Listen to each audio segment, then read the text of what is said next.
Hello and welcome. It's the UK Scriptwriters podcast with me, Danny Stack. And me, Tim Clegg.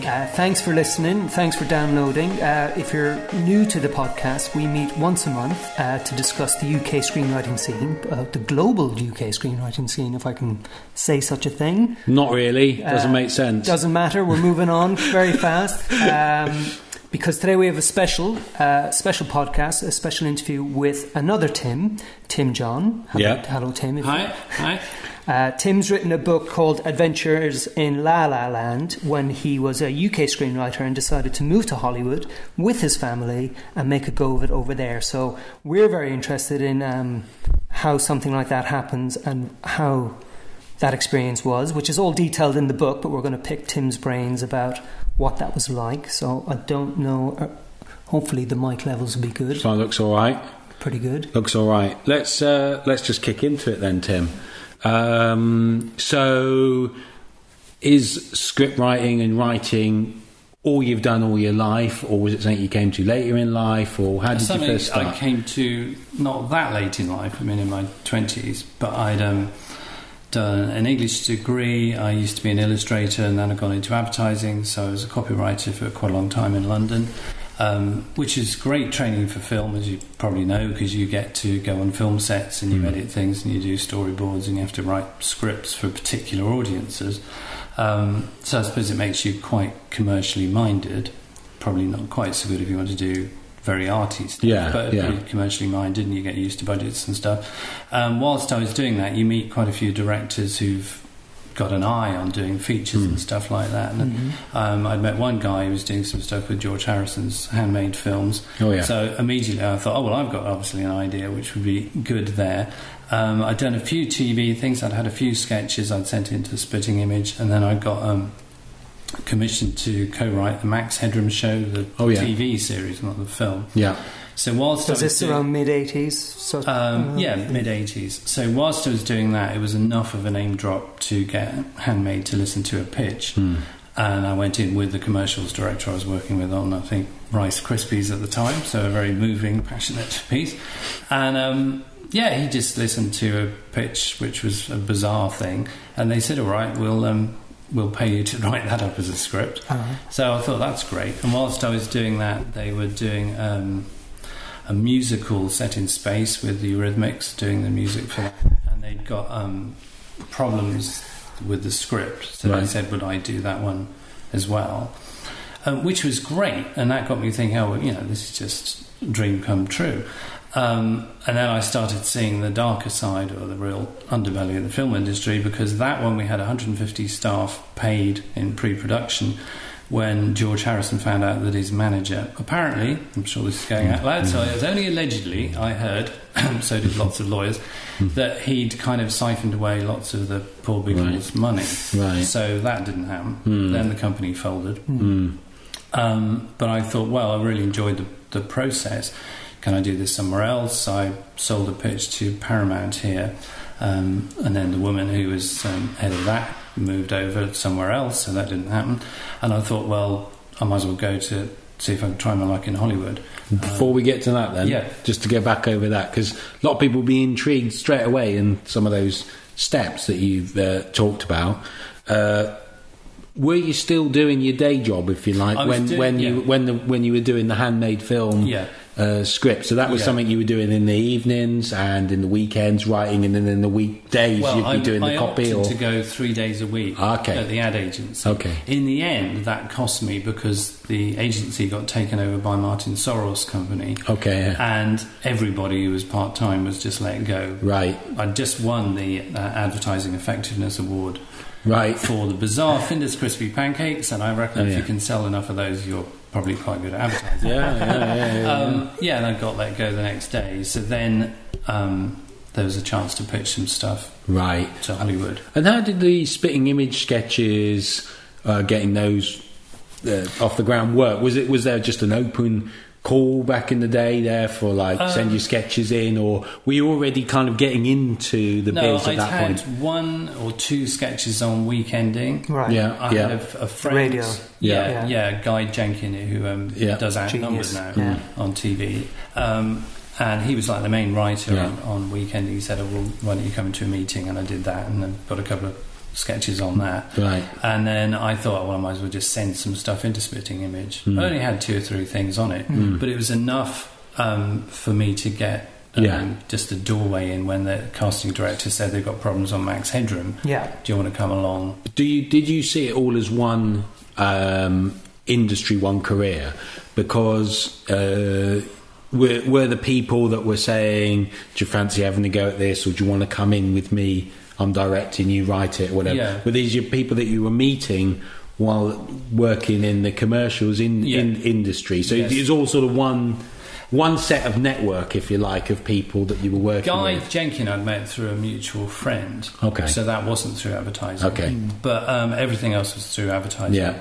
Yeah, the guy who was the casting director on Max Headroom had been a creative director I'd worked with. Yeah. The guy who was the director on Rice Krispies was, got in with Handmade. Because I've got, and it sounds like you'd agree, but say if you've got a different angle, but it took me quite a long time before I realised you really got to do your best work all the time. Yeah. So, for instance, if I was you, my mindset would have been, look, it's just Finder's crispy pancakes, so I'm just going to do this in a shoddy manner. Yeah. And I'm going to hold my good work and good effort for these sketches. But what you're advocating is actually do your good stuff all the time, because people want to, you don't know who you're going to be working with. Because otherwise people think you're lazy or exactly. you don't put enough effort. But it's funny how many writers think that way, that they kind of hold their best ideas back, waiting for the future that might never come. All my best pancake ideas were used for Finder. I haven't used even though you were let go. Yes, I haven't used any really good pancake ideas in any movies. Okay. No. But what I'm interested as well, I mean, we're talking about the 80s, and it might sound like it was a different kind of glory day kind of thing. And then I got a job at Max Headroom, and then I got a pitch to Paramount. And when any writer's talking about their early careers, you say these things, and we miss the real steps that are going on in between, kind of thing. Even though I know that's what we're talking about, and we'll probably get to even more interesting steps once you go to Hollywood. But it's just interesting in terms of, if you cast your mind back to that period of time, what was going on in your life, and what maybe your ambitions then at that time, and how they were developing. I was doing quite well in advertising. I wasn't at the top of it, but I was at J. Walter Thompson, so it was quite a big agency. So that's a huge difference with nowadays. I remember at the time, if we had an idea for any big brand, say Kellogg's or something like that, or Burger King, I never once had a meeting where somebody said, but we've only got this much to spend. Can you do a low-budget version? Or can you do an app? Or can you do a viral or something instead? It didn't seem to be an issue. You couldn't spend millions if you said, I want whoever was the then George Clooney to be. They wouldn't do, Snap, Crackle, Pop and George Clooney. But your imagination wasn't curtailed. No, not at all. But it's very, very competitive. It's quite hard to stay in those agencies, because there's tons of other people who want to do it. But I think as long as you just keep coming up with ideas, if you're an ideas factory and you're very energetic, mainly I think, like you have in most job interviews, I think if you're really enthusiastic, even if you're not particularly talented, you're quite interesting to people.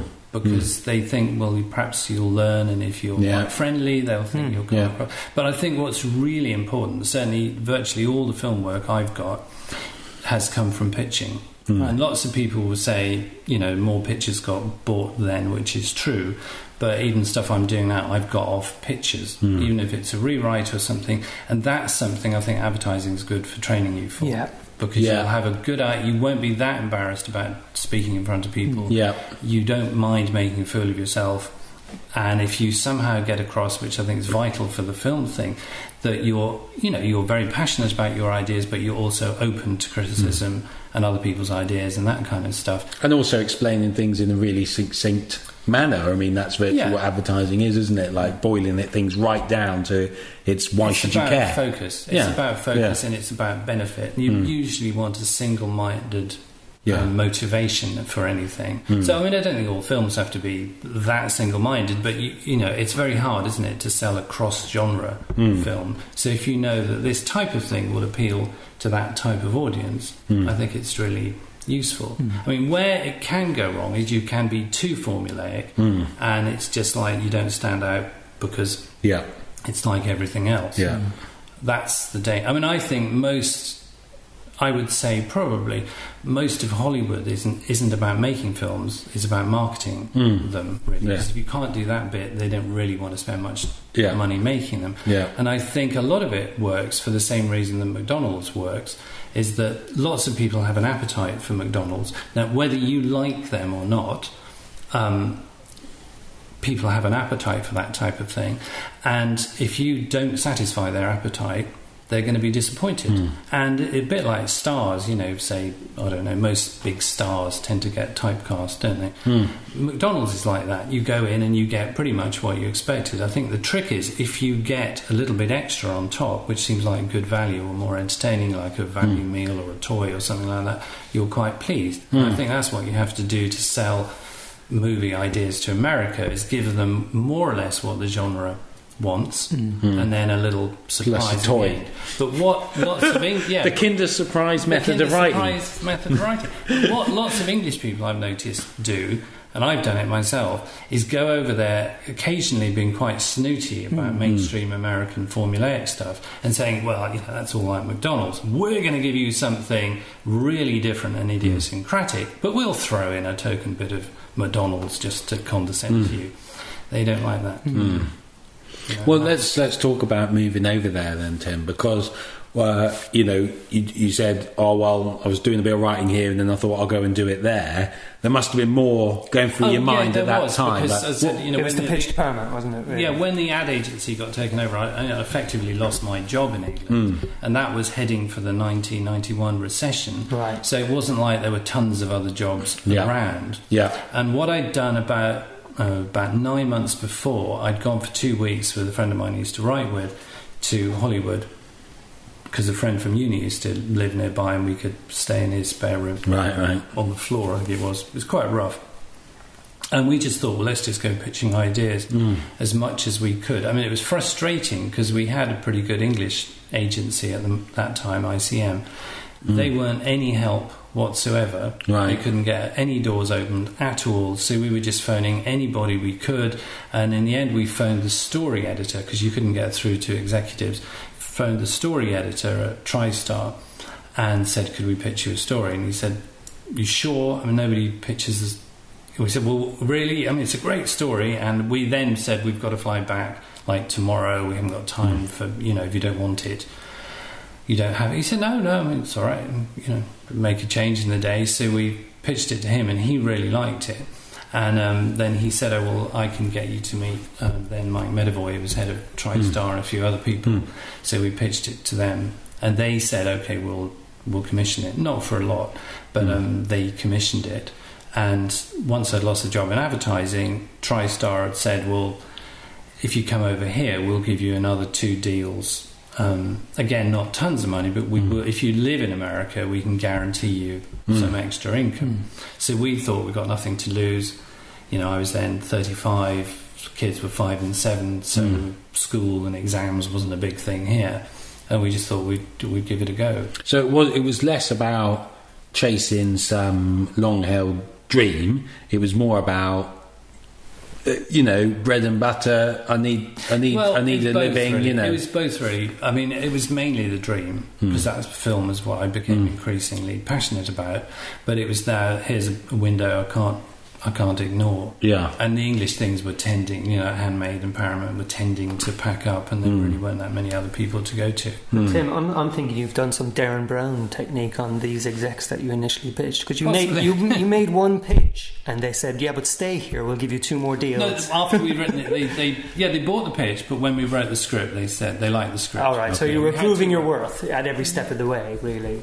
Rather kind than, of. Yeah, but I mean, not all the time. It doesn't always go that easy. I've had some pitches which have gone so easily I didn't even realise we'd won the pitch, and then other ones where I've put 6 months, 9 months every day into a script, which I know is a far superior piece of stuff, and people just don't want to touch it.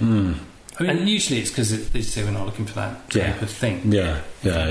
And this was in the day as well when the industry culture, such as it is now, wasn't as well known, I don't think, or as widely kind of written about. I mean, you might have had Peter Biskin's kind of Easy Riders and Raging Bulls. Did he even write that? Somebody wrote that. Around that time, was it maybe?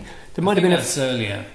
Possibly earlier. Yeah. But, even Sid Field's screenplay wasn't done until the 80s, wasn't it?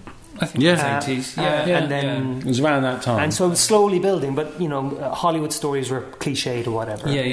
So you were over there kind of living the reality of it, learning, I suppose. Yeah. It's just what the execs were really like. I mean, that's mainly why I wrote the book. Quick book plug. Yeah. Because I've read lots of books, which I'm sure everyone has, on how to write a screenplay. They don't, all the ones I've read don't tell you what it's like being a writer in Hollywood. And I think that's really important because everyone out there can do the formula all the time. A lot of it is about how good you are at pitching, how good you are at meeting people, how brave you can be. And obviously a lot of my book and a lot of my life was about seeing the difference between British people and American people, because lots of Americans, if you bump into Americans in line somewhere in a queue, they all say, "Hey, how are you? My name's Jeff. What do you do?" and everything like that. English people are generally more shy, aren't they? Don't want to put themselves out there. And when you're in Hollywood, you have to put yourself out there because all the others will, and they'll get noticed, and they'll think you're a bit standoffish. And however much they say they're like Monty Python, they don't want you to be like that. They want you to see that over there.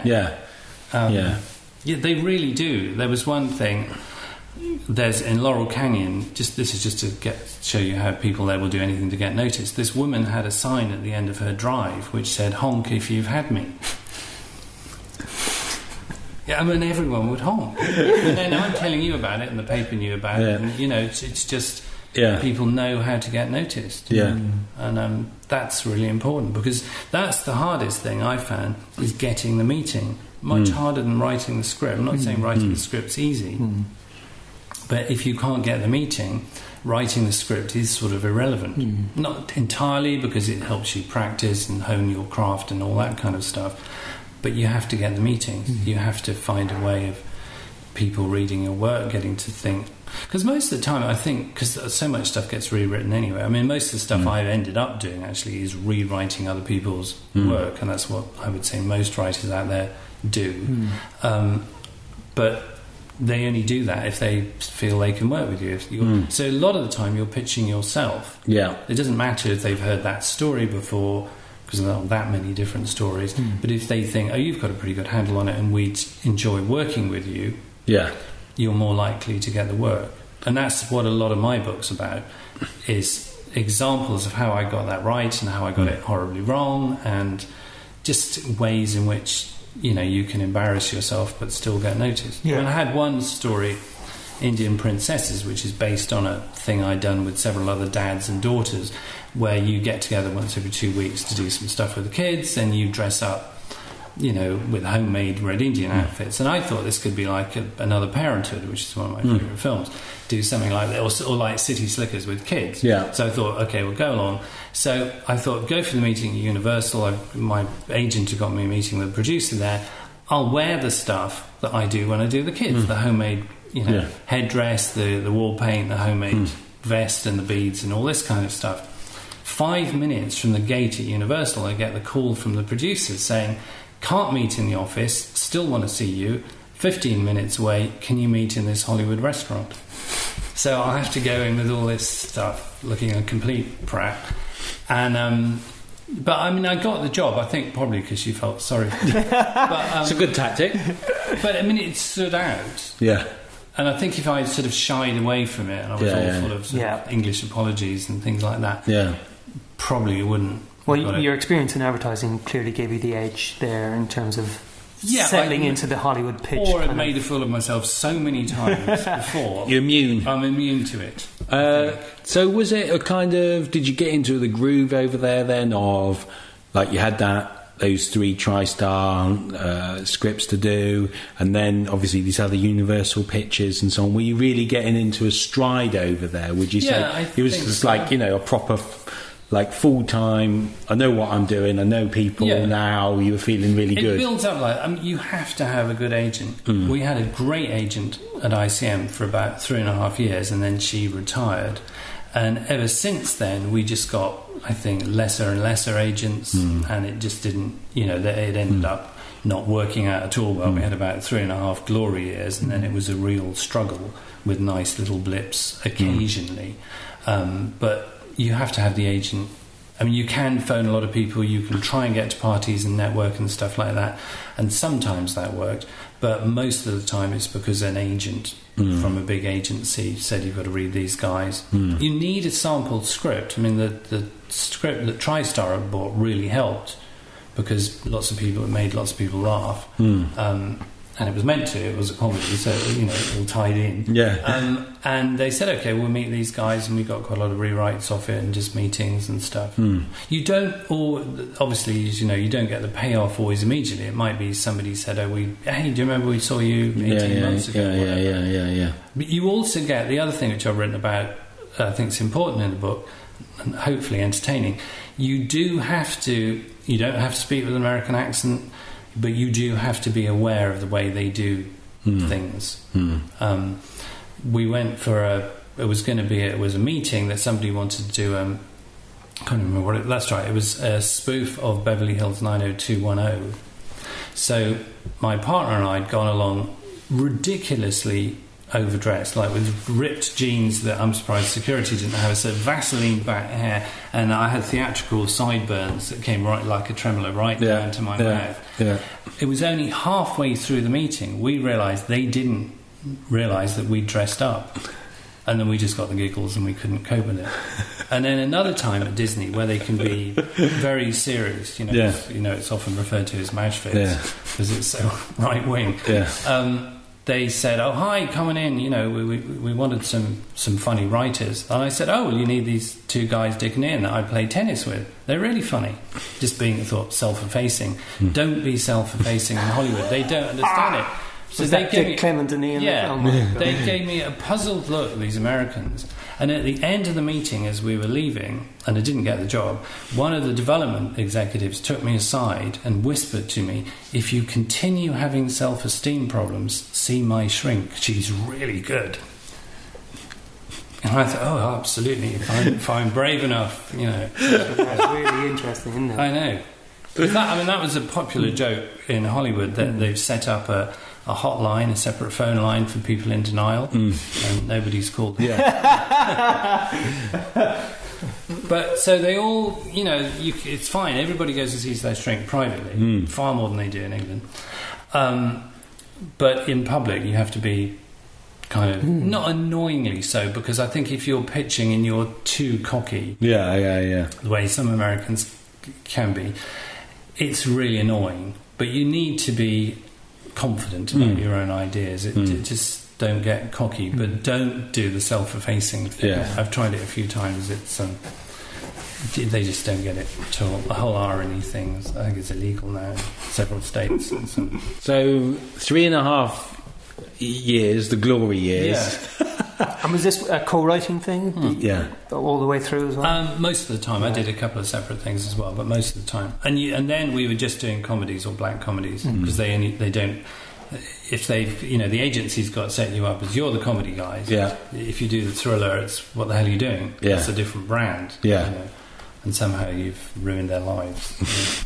And then when did you start to think, hang on, this is going a bit funky, the glory years are coming to an end? Or was it so gradual that almost you didn't notice, like the frog in the boiling water kind of thing? It's kind of like, it's more like being in a poker game. Right. And I ended up losing a lot of money there, because if you've had a few winning hands dealt you, or you've had some good cards and you've turned them into winning hands, you think, hey, I can do this. I can make a lot of money out here. And then what happens is the game changes for some reason, and you're not sure why, but the ante of staying as a Hollywood writer is high, because you can't really, or it's hard, especially if you're English, you can't be doing another job at the same time, because you wouldn't get a work permit for it, or other people are doing it.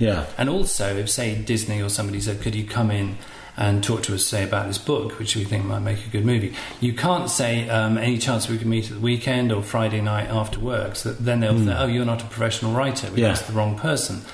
So you have to be available, which means when you haven't got a commission, which is probably more often than not, you're effectively what I call self-unemployed.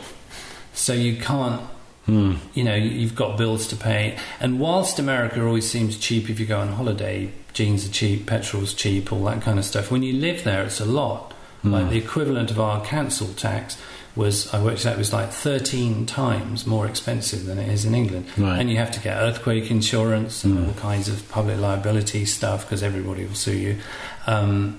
It's very expensive to stay in the game. I hadn't thought of that, And then if your agent, as ours did, leaves and you've got to find somebody else, unless you're... And also if you've been around and you're doing quite well for a few years but you haven't had a hit, or at least a moderate hit, there are hundreds of thousands of other people who are the new kids on the block. They want to try it. Did you ever, just like from an emotional point of view, not a business point of view, but did you feel like part of it, or did you always feel like the outsider that was going to go home again? Or do you know what I mean? Yeah. Because there's a difference, isn't there? Sometimes you can feel, I'm here for a bit, I'm doing my best, but I know I can always pack up and come back, as obviously eventually you did. Or when you were there, were you like, no, this is it now, I'm a Hollywood writer, plus that's what I do. Young kids. Yeah, and this is what we're here now, we're here and this is what we're doing, and that's that. We're not going to go back.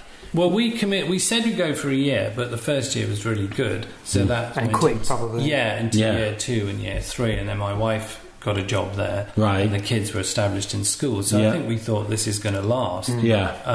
But it doesn't for most screenwriters. I don't think it does for most anybody. If I did it again, I would encourage anyone in the film industry, particularly a writer, to learn a more technical skill, like editing or assistant cameraman or something like that, or makeup or whatever it is, so that you'd more likely get paid work at not such a high rate that they would only pay you occasionally. But you'd still be around for meetings, wouldn't you? You'd still be around, but also you'd be on film sets all the time, so your chance of bumping into an actor or a director or a producer is quite high, and you can't always whip out. I mean, when I got to Immigration... Yeah, but there's nothing worse than the assistant camera person getting out a thing and, by the way, I'm a writer as well. Yes. And you're like, really? Really? So's everyone here, mate. You have to time that. Well, it's about expanding your network, really, rather than... It's about expanding the network, but also you'll learn on the job, but also you'll have some regular income, because otherwise it's all or nothing. True. And it's quite hard. Whilst I'd written for TV, I did write some TV stuff that got made there, and in Canada, so I managed to get a couple of things, but like the whole TV thing, especially if you want to write on one of their top dramas or sitcoms, it's really difficult. It's really difficult to get in there. So I think probably, I tend to get wildly optimistic about things, otherwise I think I'd never probably pluck up the nerve to go and knock on the doors and speak to the people I do. But in some ways I probably wasn't realistic enough. You do tend to get a little bit of time in the sun, and then it's clouds over a little bit. Well, so is it almost like the 3-act hero's journey structure that we can assign to your Hollywood experience? My middle name is Vogler. It's kind of like that. I think I'd say the 3rd act for me was coming back to England, actually. But end of Act 2, all going horrible. Was all is lost. All is lost. Dark Night of the Soul. Let's talk about that then. Was there? Because I'm always quite interested in this. Like, was there a moment when you thought, I've had enough of this, or was it just a gradual? No. We lost the house. We had to sell the house. We had to rent everything like that. That would probably be the moment. That was the moment. That's a clue. So that was terrible.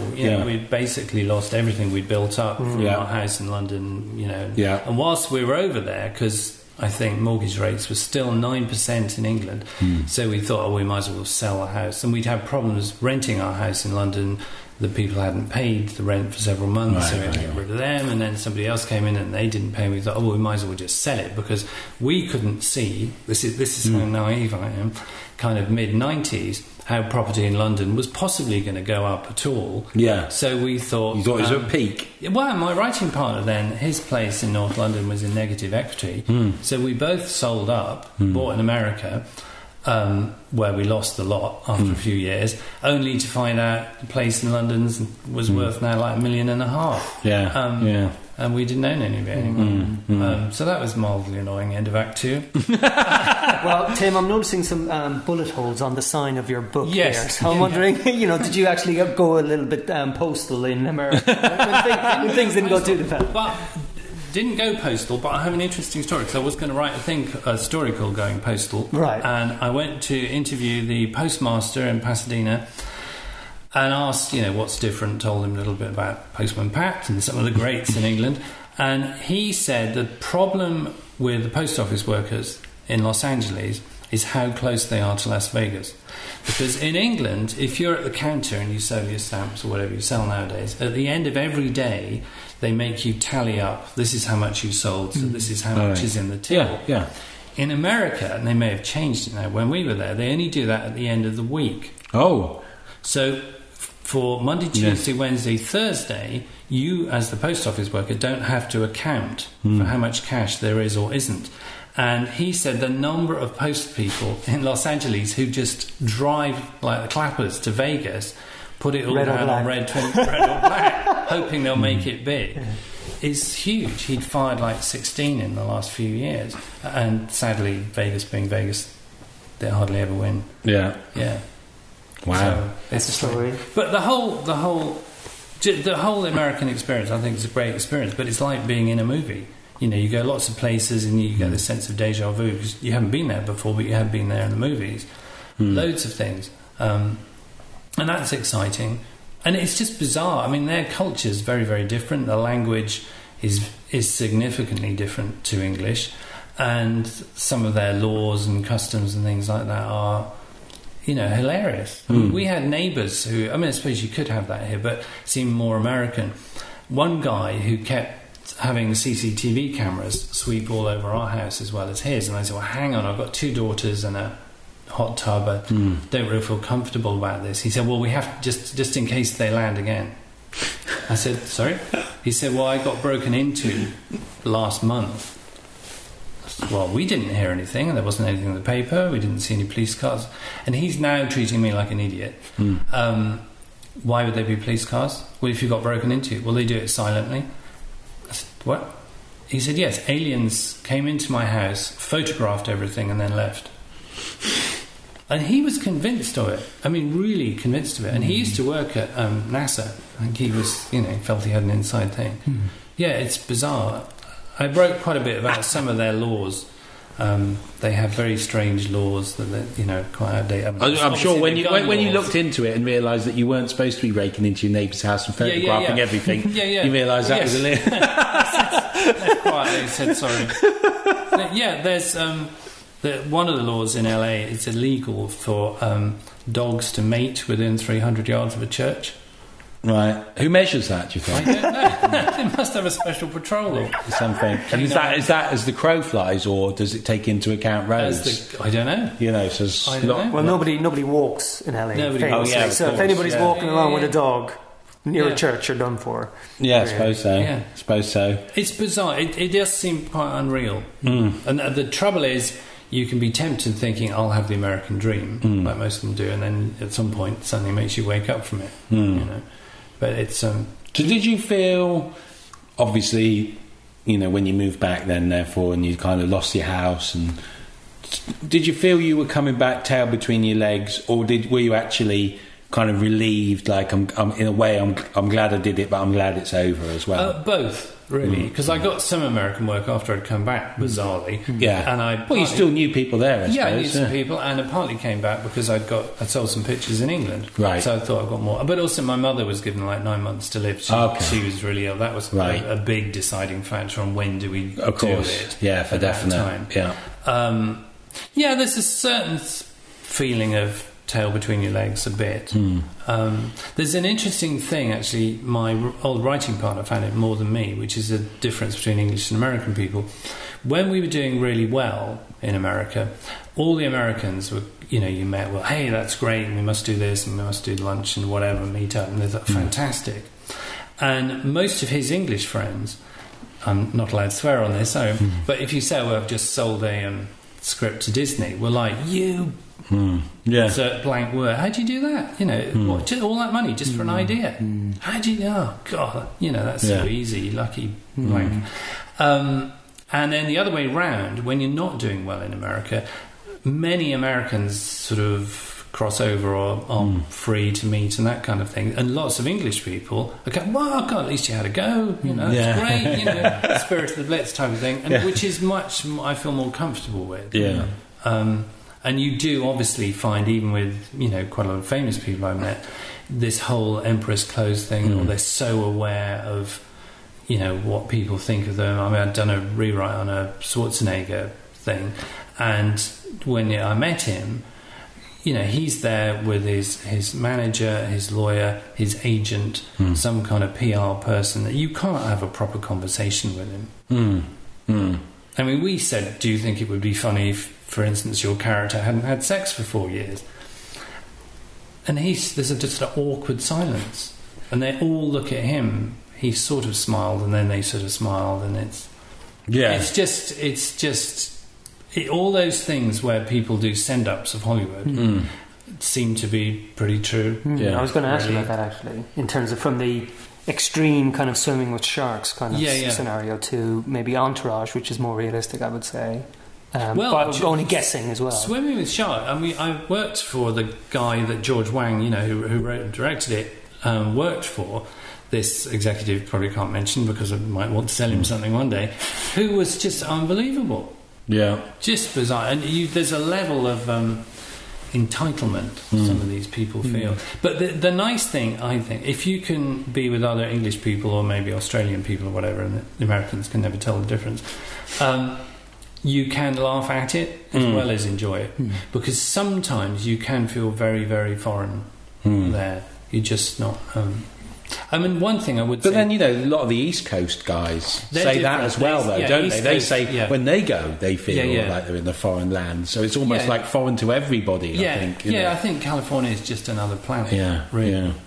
But, I mean, the other thing that's really important, and again, I put it in the book, if you're an English writer and you want to work out there, you do need to learn their language and their idioms and what they mean. Because I got asked once in some story, I think it was a Disney thing again, I can't remember, but it was a big studio thing anyway. There was a part where a kid goes and plays on a sandlot, and I looked slightly puzzled, and they said, don't you know what a sandlot is? And I said, yeah, I think it's one of those scrubby areas where people play baseball, isn't it?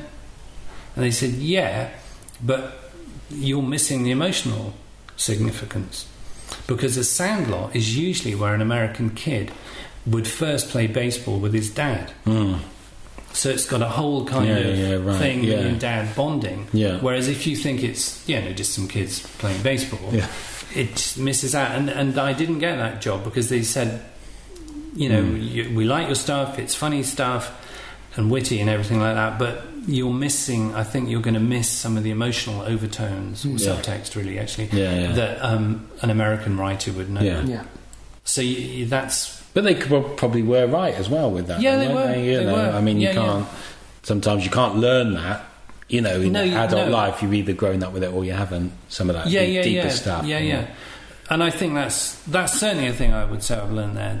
You make the films as emotional as you can without being melodramatic. But if it's genuine emotion, a studio executive said to me there, just as a note, they'd said to English writers, nobody ever walked out of a movie because it was too emotional. So whilst you're coming up with your dark humour and sarcasm and everything like that, bear that in mind. It's true. And what about coming up to date then, Tim? What are you up to these days? I just about 2 months ago was doing a rewrite on a sci-fi trilogy for somebody in Los Angeles. Right. So the work still comes through from that. Occasionally, but not all the time. I was quite surprised to get that. That was actually from somebody who'd read the book. Right. That was nice. And at the moment, I'm doing a rewrite on a Scandinavian animation feature Right. Okay. So I'm off to... Yeah, they're good, those ones, yeah. Yeah, so I don't know what that's going to be like. I'm going to meet the directors in Helsinki on Friday. Fantastic.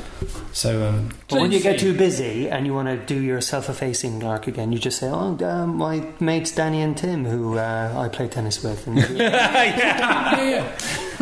And we'll fill in those blanks for the commissions you can't get. No, I don't. I mean, I probably get 2 things a year, I would say. And then the rest of the time I'm, writing original stuff and trying to get that done. Just hustling. Back to hustling again. Yeah. And you want...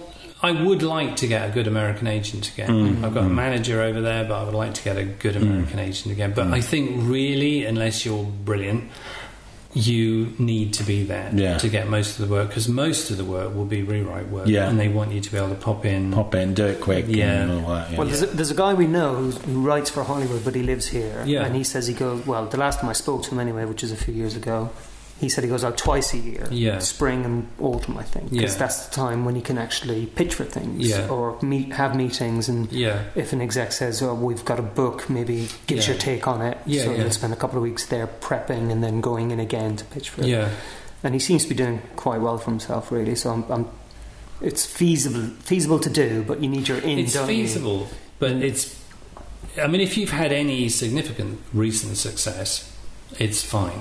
You can do it from wherever you like, but that's changing all the time. That's the trouble. Yeah, indeed. What did you find was because I liked what you said, recent big success, whatever. Did you find was the thing on your CV, or not your CV, but your kind of notes about yourself that intrigued some of those Hollywood producers? Was it being involved with handmade films? Was that what had done it, or not really? It was just the sample script. Oh, the trouble is, I mean, certainly when you get to do lots of rewrites, which I've done, you don't even get mentioned usually on IMDb, or you don't get the credits, because you have to write over a third of it has to be totally original. So it's hard to. I mean, I've written quite a lot of dialogue for Bill Murray, for instance. I don't get a credit. I mean, I didn't get paid, but I didn't get to meet him. And, so you're kind of a sidelines type of person. No, it was just there was a sample script, the TriStar thing that lots of people thought was funny. So people looking for comedies said, maybe we'll meet these guys. Great. I mean, when you said you've worked, but I've only met George Harrison a couple of times, they sort of quite... That must have helped a little bit. Yeah, I would say they're more intrigued by a Beatle than most film stars. Even in Hollywood, a Beatle's kind of got extra significance. Yeah. Well, they've met all the film stars, haven't they? That's the sort of trouble. There's nothing intriguing there. You know what I mean? Also, they probably know what they're really like. Yeah, exactly. They created them. There's still a myth about people from another industry. You can still believe they might be interested. Yeah, I think so. But it's hard to. I mean, it's hard to get to know them. Yeah. I mean, one story I put in there. I went to. It was Dick Clement's birthday party. And a guy we played tennis with, who was a wild guy, a really wild guy, he'd often end up breaking various bits of people's tennis courts whilst we were on them. He'd disappeared at one point, and then he's at the bar with Michael Keaton, waving me and my wife over, must come and talk. And I thought, well, I'll go and say hello. But this guy sort of set us up. And Michael Keaton, to me, struck me that was like, when he was in Beetlejuice, he wasn't acting. He seems very intense, highly wired kind of guy. And this guy, the other friend, had said, this is Tim and this is his wife. They're big actors in England with Shakespeare Company, and they're just over here. They're very big on Stratford, but obviously new to film. So he wanted to talk about just acting, really. And somehow, I don't know why it was the way it was set up, or I thought this is going to be a very brief conversation. I'll just sort of say, well, no, tell me about you, Michael. What are you doing? I thought I wouldn't have to explain anymore. It was awful. We got caught up in this snowballing lie. And then the pair of us had to pretend we did act, but we were very modest. And he was saying, well, you don't want to do that. Oh, it was awful. It got to the point where, had I then said 3 minutes in, actually, we made that up. Yeah, I wouldn't have been surprised if he'd thrown his drink at me, or or it was my friend's birthday and I didn't want to cause a scene. That was odd. That was is that in the book? That's mentioned briefly in the book. Is that in the don't do this? That's part of the don't do this. There's a lot of do. There's probably mainly don't do this. Okay, mainly success. Good. I suggest people do the same with my own life. I suggest people do buy the book, though. Okay. I like what you did. Yeah, hopefully buy the book. I mean, I've got... Don't do yourself a basing thing, It's Tim. cheap. Oh, I'm in England now. So buy it in America and you will be a success. Buy it in England, you'll probably have a laugh. Yeah. But I did get hundreds of stars and producers and people like that I wrote to saying, can I quote you on this? Can you give me a funny quote about the film industry and stuff like that? So... Brilliant. Any lawyers listening, they have been approved. Yes. And any potential readers, I think you'll find them funny. Brilliant. Tell us, where can people get hold of this amazing? On Amazon. On Amazon. The book's called Adventures in La La Land by Tim John, and it's only available on Amazon. Great. There you go, for the price of... It's pretty low. I think it's $5.99 now, or $1.99. So they can get it as a Kindle. Get it on Kindle then, folks. Peanuts. Yeah. Brilliant. Yes, excellent. All right, thanks for that, Tim. Thanks for that, Thank Tim. you. Yeah. Inspiring. We've invaded your home for the afternoon. Yeah, and, thanks for that as well. Thanks for that. So we should probably wrap up. And we do that by telling you where you can listen to the podcast, which is ironic, seeing as you've listened to it all of this. Yeah, but you might want to listen to more, and if you do, then obviously find us on iTunes. Put in UK Scriptwriters, we come up at the top of there. We're on Twitter, so if you follow us on there, then you'll always know the latest podcast when it goes live first, because we will announce it there first. So on there is UK Scriptwriters, and the same on Facebook, where we have a page that you can like. Yes. So we're all over the social media. You can email us on ukscriptwriters@hotmail.com. Well, thanks for listening then, and thanks to Tim. We'll thank Tim from you guys as well. See you then. Thanks, bye. Bye.